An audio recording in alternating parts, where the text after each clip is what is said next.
একটা উদাহরণ যদি দিতে চাই, এই যে 31st নাইট চলে গেল, আমাদের মধ্যেই এমন অনেক যুবকরা আছে, শুধু যুবক না, বয়োবৃদ্ধরাও এগুলোর মধ্যে যোগ দিচ্ছে, যেন বছরের অন্য কোনো দিন কিছুই করা যায় না, ওই দিনটাতেই আমাদেরকে করতে হবে। তা আমরা তো গান গাই নাই, কোনো ডিজে পার্টি কিছুই করি নাই, আমরা শুধু একটু পিকনিক করছি। ঢাকা শহরে তো আতশবাজির শব্দে থাকাই যায় না, গ্রামগঞ্জেও দেখা যায় কি এলাকার সহজ সরল পোলাপান সবাই মিলে ওই দিন পিকনিকের ব্যবস্থা, রান্না বাড়া যা কিছু আছে সবকিছু করতেছে। তা আমরা তো গান বাজনার ব্যবস্থা করি নাই। যারা নামাজ পড়ে তারা বলতেছে, যারা গান বাজনা করতেছে তো করতেইছে। আবার কিছু মানুষ আমরা এই খেলে আছি যে আমরা তো হারাম কিছু করতেছি না, পিকনিক খাওয়া তো আর হারাম না, কিন্তু করতেছি কোন দিন? ওই 31শে ডিসেম্বরের রাতেই করতেছি। কিন্তু এটাও শয়তানের বড় একটা ধোঁকা। স্ত্রীকে ভালোবাসা ভালো কাজ না খারাপ কাজ বলেন তো? অবশ্যই ভালো কাজ, ইসলাম এটাকে উৎসাহ দিয়েছে। তার সাথে ভালোবাসার কথা বলা যাবে, তাকে বিভিন্ন হাদিয়া প্রদান করতে হবে, এটা দায়িত্ব স্বামীর।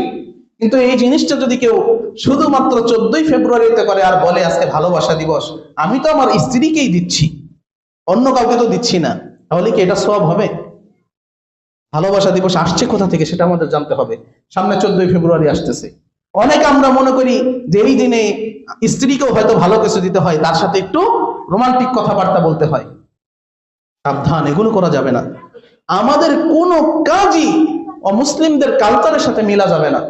কোনো ভালো কাজও যদি কোনো অমুসলিম কালচারের সাথে মিলে যায়, সেই ভালো কাজও আমাদের পরিত্যাগ করতে হবে। যেমন নিজের স্ত্রীকে ভালো কিছু উপহার দিলে স্ত্রী খুশি হয়, অন্য দিন দিতে হবে, 14ই ফেব্রুয়ারিতেই দেওয়া যাবে না। ঠিক এইরকম আমরা একসাথে একটু রান্না বান্না করে একটু আনন্দ করে খাওয়া দাওয়া করব, ইসলামে জায়েজ আছে। কিন্তু যখনই আপনি 31st নাইটে এটা করবেন, তখন এটাকে ইসলাম সমর্থন করে না, এটা বুঝতে হবে। আর আমরা এত কিছু বুঝার পরেও, জানার পরেও, আলোচনা শোনার পরেও যদি এই 31st নাইটে আমাদের পিকনিক না করলে চলেই না, করতেই হয়, তাহলে আমাদের বুঝতে হবে যে আমরা অবশ্যই অমুসলিমদের কালচার গ্রহণ করেছি, কিয়ামতের দিন তাদের সাথে আমাদেরকে থাকতে হবে। এই বিশ্বাস মনে রেখে 31st নাইট পালন করতে হবে। অমুসলিমদের কালচার গ্রহণ করলে, মনে প্রাণে সেগুলো বিশ্বাস করলে, সেগুলো পালন করলে মুসলিম থাকা যায় না, এগুলো শয়তানের ধোঁকা।